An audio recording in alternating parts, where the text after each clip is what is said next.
Hello students, today we are going to learn about English grammar. In this video, we will see about anagrams, homophones and syllable.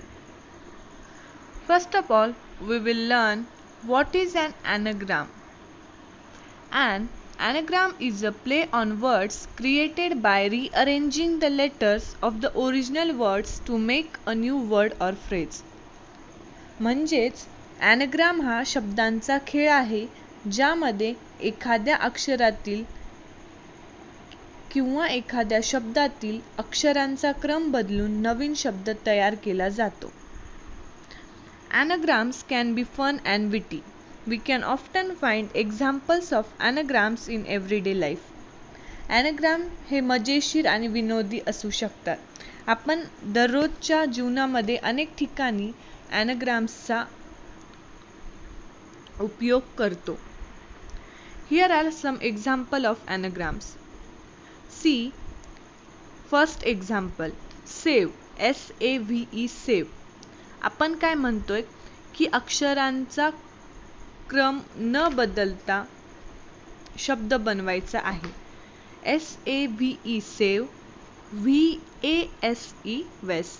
शब्द अगोदर पण 4 होते आणि नंतर पण 4च आहेत. या पद्धतीने आपण अक्षरांचा क्रम बदलला. त्यानंतर second example, thing, T-H-I-N-G, thing.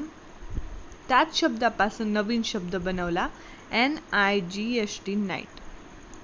Third example, S-T-A-T-E, state, T-A-S-T-E, taste.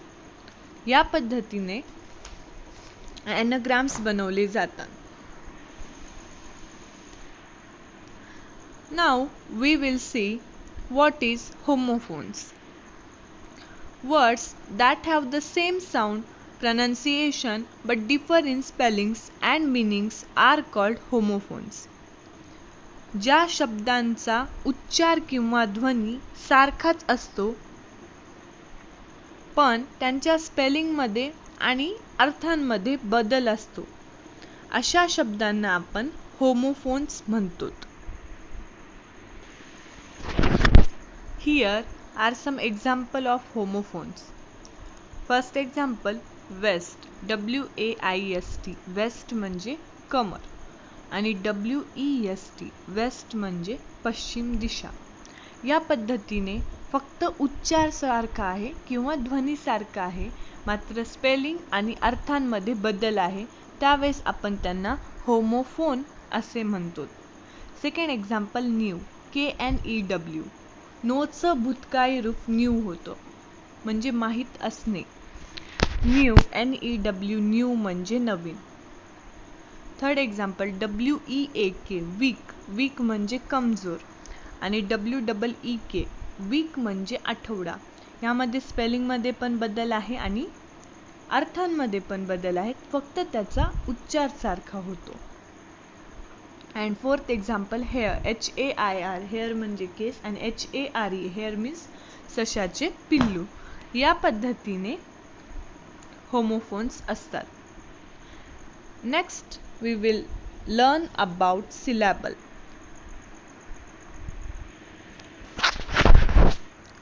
So, what is a syllable? A word can be broken up into units of pronunciation, each having one vowel sound, with or without consonant sounds around it. Each such unit is called syllable.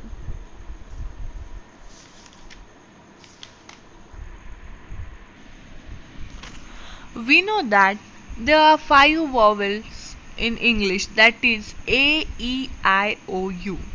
इंग्लिशमध्ये 5 स्वर आहेत, A, E, I, O, U. याचा आणि सिलेबलचा काय संबंध आहेत पाहूया. सिलेबलला मराठीमध्ये शब्दावयव असे म्हणतात. एखाद्या शब्दाचा उच्चार एका स्वराच्या ध्वनीने निश्चित होतो. जसे की पहा, मॅन, या उच्चारात त्यातील ए या स्वरामुळे मॅन असा उच्चार होतो, म्हणजेच तो एकच सिलेबल असलेला शब्द आहे. सिलेबल हा असा शब्द असतो किंवा उच्चाराचा एक असा भाग असतो की ज्यामध्ये स्वराचा ध्वनी असतो. आपण पाहिलं की स्वर कोणते आहेत इंग्लिशमध्ये ए ई आय ओ यू. मग हा स्वराचा ध्वनी तो एक शब्द म्हणजे तो शब्द एक शब्दावयव असलेला शब्द असतो. There are 3 types of syllable. One syllables words. See the examples to, got, will, man. या शब्दांमध्ये फक्त एकच सिलेबल आहे. आपण काय सांगितलं आहे की ज्या वेळेस एखाद्या शब्दाचा उच्चार स्वराच्या ध्वनीने निश्चित होतो. टू यामध्ये ओ हे स्वर आलेलं आहे आणि त्यामुळे त्याचा उच्चार स्वराच्या ध्वनीने होतो. त्याच पद्धतीने गॉट, विल आणि मॅन हे वन सिलेबल्स वर्ड्स आहेत. Then two syllables words. Examples are father, mason, builder.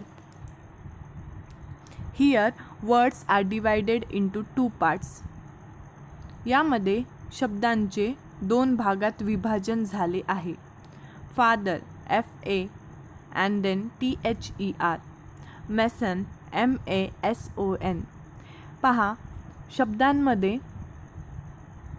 Vowels किती आलेत हे महत्त्वाचे नाहीये, फक्त भर कोणत्या शब्दावर देण्यात आला आहे हे महत्त्वाचं आहे.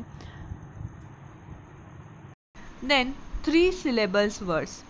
Engineer or engineer, carpenter, construction. So there are 3 examples. Engineer. Engineer हा शब्द उच्चारताना आपण त्याला 3 डिफरंट पार्ट्स मध्ये उच्चारतो. मग यावेळेस पहा EN सुरुवातीचा जो शब्द आहे त्यामध्ये EN हे अक्षर आले आहे. त्यानंतर आपण छोटासा पॉज घेतो GIN आणि ER. जरी तिसऱ्या पार्टमध्ये 2 वॉवेल्स आले असतील तरी पण ते एकत्र उच्चारले जातात. म्हणून अशा प्रकारच्या शब्दांना सिलेबल्स असे म्हणतात.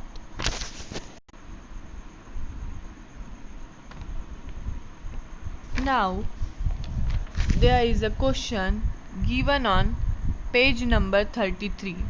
Read the following words from the story aloud and fill in the proper columns. पहा इथे जे शब्द दिलेले आहे त्याचं आपल्याला डिव्हिजन करायचं आहे. 1 syllabic, 2 syllabic, 3 syllabic and more than 3 syllabic. ही जी एक ॲक्टिव्हिटी आहे ती आपल्याला पेज नंबर 33 टेक्स्ट बुक मध्ये दिलेली आहे. Then on page number 28 the question given, the following anagrams contain words, phrases from the poem. Guess and write what they are. Here are some examples. हे जे शब्द आहेत त्यापासून तुम्हाला anagrams बनवायचा आहे. पहिला जो शब्द आहे रेनी टॅग त्यापासून ट्राय अगेन हे anagram बनतो. या पद्धतीने ही ॲक्टिव्हिटी सॉल्व करायची आहे. And the third question, pick out from the lesson homophones of the following words. Here are some examples. Lose, made, great, won, sight, beer, would, see, plain, tell. Homophones म्हणजे यासारखेच सारख्या उच्चाराचे शब्द मात्र spelling आणि अर्थ वेगळा असला पाहिजे. मग आज आपण ॲनाग्राम्स, होमोफोन्स आणि सिलेबल याबद्दल माहिती घेतली. व्हिडिओ कसा वाटला कमेंट बॉक्समध्ये नक्की सांगा.